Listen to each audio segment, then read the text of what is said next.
Good afternoon. This is structural analysis made fun and easy, and this time it's structural design made fun and easy. So this is an example from Design of Masonry Structures, 3rd edition, by A.W. Hendry, B.P. Singer, and S.R. Davies. E and F. N. Spoon. All rights reserved to the copyright holder, but it's just to work out prestressed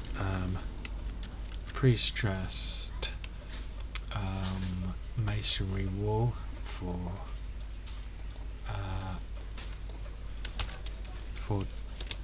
lateral load. So in this example, I'm just going to do a little bit more explanation than in the original textbook. So it's, first of all, this is the problem. It's 3.6 meter high wall with a 1.8 meter high window, and it says you've got to design the wall for to resist lateral load from wind. Doesn't seem to be any vertical load on it. So it says, it's just I found it quite hard to follow the working, so I put additional notes in. So here's my extra notes and diagrams, but to start off with, it says this is for pre-stressed masonry. So I haven't done I do another video on the introduction, but this is methods of pre-stressing. The technique, so this is 11.2, methods of pre-stressing. The techniques and the methods of pre-stressing of masonry are similar to those for concrete. So 11.2.1, pre-tensioning. In this method, the tendons are tensioned to a desired limit between external anchorages and released slowly when both the masonry and its concrete infill have attained sufficient strength. During this operation, the forces in the tendons are transferred to the infill, then to the masonry by the bond. So it says in the example 1, okay, that's pre-tensioning, but I might as well describe post-tensioning while I'm here. In 11.2.2, in this method, the tendons are tensioned by jacking against the masonry element after it has attained adequate strength. The tendon forces are then transmitted into the masonry through anchorages provided by external bearing plates or set in concrete anchorage blocks. The stresses in anchorage blocks are very high, hence any standard textbook on pre-stressed concrete should be consulted for their design. In some systems, the tendon force is transmitted to the brickwork by means of threaded nuts bearing against steel washers onto a solid steel distributing plate. The tendons can be left unbonded or bonded. From the point of view of durability, it is highly desirable to protect the tendon by grouting or by any other means mentioned in clause 32.2.6 of BS 5628 Part 2. For brick masonry, post-tensioning will be easier and the most likely to be used in practice. It is advantageous to vary the eccentricity of the pre-stressing force along the length of a flexural member. For example, in a simply supported beam, the eccentricity will be the largest at the centre where the bending moment is maximum and the zero at the support. Unless special clay units are made to suit the cable profile to cater for the applied bending moment at various sections, the use of clay bricks may be limited to low-level pre-stressing to increase the shear resistance or to counter the tensile stress developed in a wall due to lateral loading. Members with a high level of pre-stress which carry load primarily due to bending, such as beams or retaining walls, of small to medium span. They're talking about retaining wall stems. But back to example 1. So this is the one I'm looking at. It says a cavity wall brickwork cladding panel of a steel frame lab building is subjected to the characteristic wind loading of 1 kN per meter squared. Calculate the area of steel and the pre-stressing force required to stabilize the wall. So the solution is, in the serviceability limit, state the loads are as follows. Design wind load gamma safety factor times WK is 1 times 1 kN per meter squared. So the wind load is 1 kN per meter squared. Gamma F is 1 cos 20.3.1 of BS 5628 Part 2. Dead load on the wall is gamma F times GK is 2.6 kilonewtons per meter squared, so that's the self weight of the block work. So if you think lightweight block work, I think it's approximately equal to sometimes it was 18 kilonewtons per meter cubed, so 2.6 sounds about right. 2.6 kilonewtons per meter squared. Gamma safety factor of 1 cause 20.3.1 BS 5628 part 2 and C section. That's further in the book. So the design dead load per meter length of the wall is 2.6 times 3.6 equals 9.1 times 10 to the power of 3 newtons. The compressive strength, the compressive stress at the base of the wall is 9.1 times 10 to the power of 3 divided by the area of the wall. 9.1 times 10 to the 3 is divided by 1000 times 102, because that's the thickness of the wall, is equal to 0.089 newtons per millimeter squared. So the wall will be treated as a cantilever, which is a safe assumption. Thus bending moment at the base of the wall is 1 times 3.6 squared over 2 plus 1.8 times 1 times 3.6 divided by 2 equals 6.5 plus 3.3, 9.8 kilonewton per meter per 9.8 kilonewton meter per meter. Since both walls have the same stiffness, B moment of wall equals 9.8 divided by 2, 4.9. So how they got all this was, when I was reading through all this is where I started to, so I haven't done the bit, all this part I haven't read out yet, because I got a bit stuck on this first part. So what I did was some extra diagrams. So this is an additional explanation of the worked example. So this might not copy exactly the order of what he's done, but so the first thing I did was I wanted to know how we got the wind load, the force. So it says here it's just somewhere along there, isn't it? The wind load.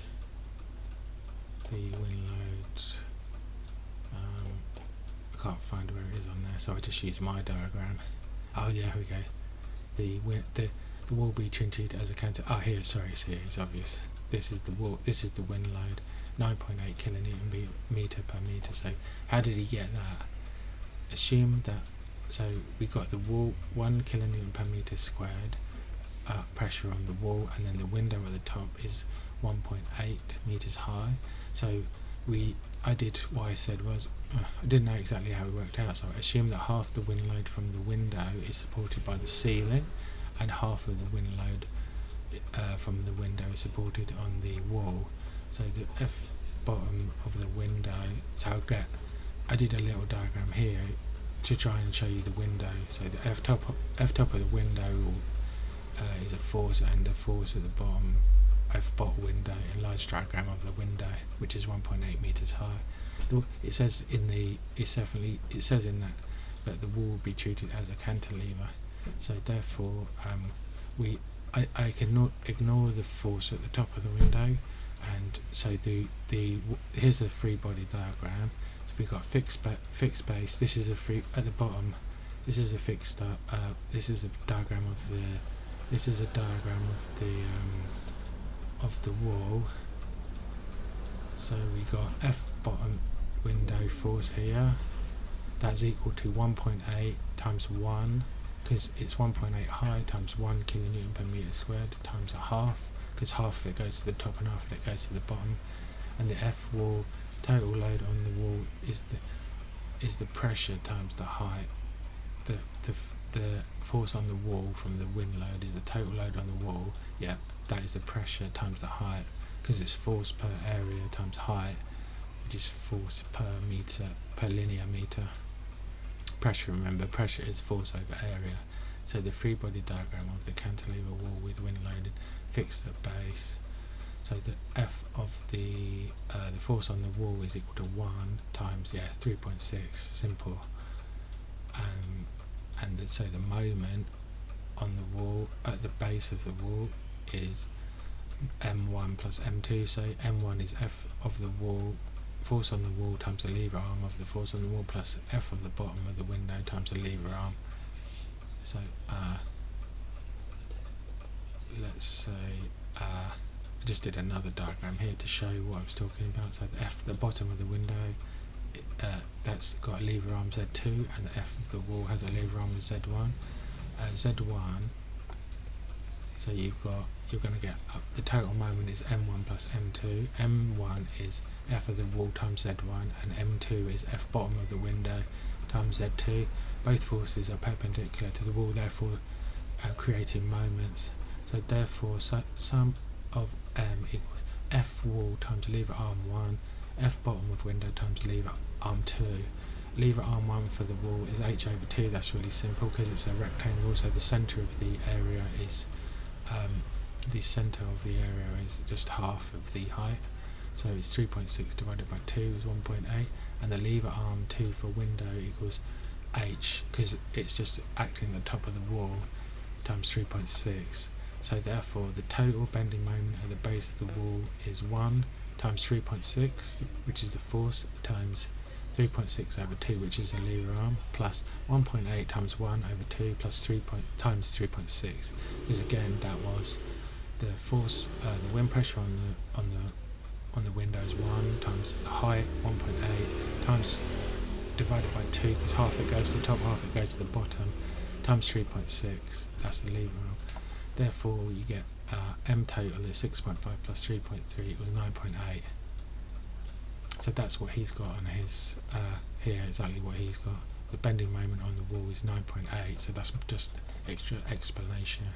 Then because both walls leaves have the same stiffness, just divide the moment by 2, as each leaf carries half the load. So that's what he does there. So each leaf carries 4.6. So the bending moment of the leaf is 9.8 divided by 2 is 4.9 for each leaf.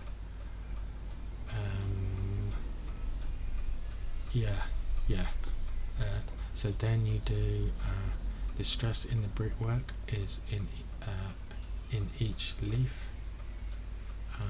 Because you've done. You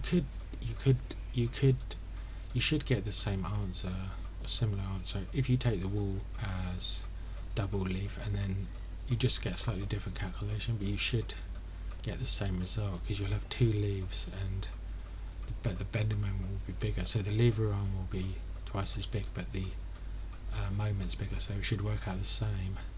So stress in the brickwork in each leaf equals to M divided by Z. That's from the engineer's theory of so this is what he's done in part on his second sheet here. What he's done is he's looking for the stress due to the wind loading equals M divided by Z. So that is equal above 4.9 times 10 to the power of 6 times 6 divided by 1000 times 102.5 squared, 2.8 Newton millimeters. So stress due to the wind loading is 2.8 Newton per millimeter squared. So I'm going to explain how he worked that out. Stress in the brickwork due to the wind loading in each leaf is equal to M divided by Z from the engineer's theory of stress, that is basically sigma xx equals my over ixx. So for a single leaf this is very simple. Ixx equals bd cubed over 12, and we got one brick thickness here, which is 102.5 thick, and so the simple rectangle per meter Ixx is 1000 times 102.5 to the power of 3 divided by 12, and the depth of the centroid is, for a rectangle, the centre of area is the centroid is obviously the centre, so that's d over 2y. Therefore the section modulus zxx equals ixx over y, and that is equal to 1000 times 102.5 to the power of 3 over 12 times 102.5 divided by 2, because that you're dividing by y, so you just turn that upside down and then times it by that value, which is half of d. So that gives you 1000 times 102.5 squared over 6. So that's how he gets that value. You see in here he's got 1000 times 102.5 squared over 6. So that's the m over z, which is basically m times y over ixx. So the sigma xx is therefore m over z equals 4.9, which we worked out above, times 10 to the power of 6 times 6, divided by 1000 times 102.5 squared equals 2 plus or minus 2.8 newtons per millimetre squared. So that is basically, oh yeah, there's a quick note, the moment is per metre, but the Ixx is per metre, so they cancel out, so you just end up with sigma xx equals 2.8. So the stress is plus or minus 2.8 newtons per millimetre squared. So what I was trying to work out was how, so the next thing on his calculation is the combined stress. So I just go back one step, because he got here the design, the vertical stress is the design dead load per metre length of wall. The compressive stress at the base of the wall is the load divided by the area of the wall, and that. So I just go back one step on his and just say the dead load of the wall is equal to 2.6. That's for a 102.5 millimetre wall. The design dead load at the base of the wall is simply the unit area of weight times the height. Yeah, that's right. And the design dead load per metre length of the wall is therefore 3.6 kilonewtons per, 3.6 metres high times 2.6 kilonewtons per metre squared is equal to, divided by 1000, so that's 9.1 times 10 to the power of 3 newtons per, that's per metre run, because it's, it's the design dead load per metre length of the wall. The design dead load per metre length of the wall is just the height times the unit weight. So it's 3.6 times 2.6 is 9.1. So the compressive stress at the base of the wall, which he's also calculated, he says it's here. The compressive strength of the base of the wall is the load, the self weight basically divided by the area, which is 9.1 times 10 to the power of 3 divided by 1000 times 102.5. So that's equal to 0.089. That's just a simple load over the area, self weight over the area, or load over the area. It's got the same thing as I have there, 0.089. So now we've worked out the design vertical stress, and the now we got the stress from the wind loading, which was like the moments at the base of the wall. So now we can find out the combined stress. So I've just done another little diagram to try to understand it. The combined stress is the resultant of the compression, which is the dead weight, plus the stresses from the wind moment, and like a little stress block like this. So that's the dead load. This is tension. This is compression, and then this is the resultant triangular stress block.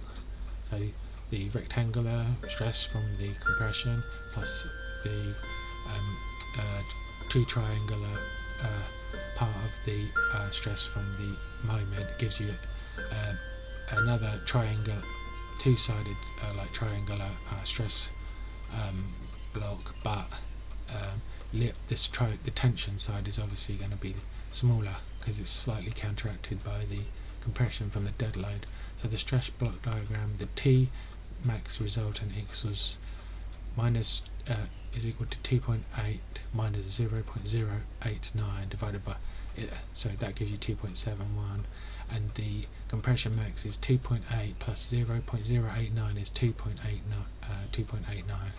Not that he uses that, but that's just to show where he got it. So he's done what he done in this little calculation. The combined stress is equal to the dead stress 0.089 minus 2.8, which is minus 2.71 newtons per millimetre squared in tension. So that's how that worked out. So then the final part of this was now what area of reinforcement for the pre-stressing bar do we need So the pre-stress, the tension, so the tension in the pre-stress has to be the tension has to be neutralized by the effective pre-stressing force. Assume 20% loss of pre-stress. So I can't exactly see that, but I think it says P0 equals 2.71. P0 is P0 over A. That's the pre-stressing force is equal to 0.8 because it's 80% times P over A is 2.71. So we want to get the force required over A equals 2.71 newtons per millimeter squared.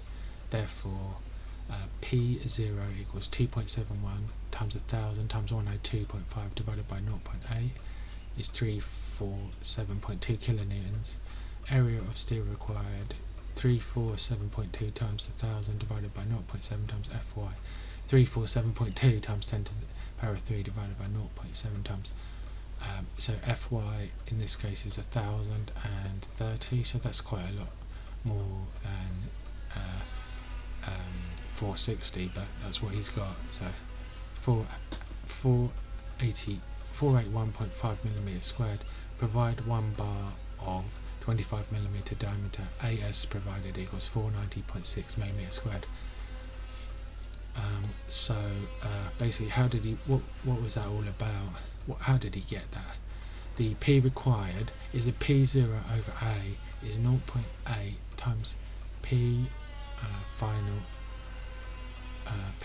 over A is equal to 2.71. That's what he had. So take out the tension force from the wall. P0 equals T divided by 0.8 equals 2.71, which is Newton per millimeter squared, times 1000 times, that's the force. So what we're finding out now is what we had the combined stress, which results in a tension stress.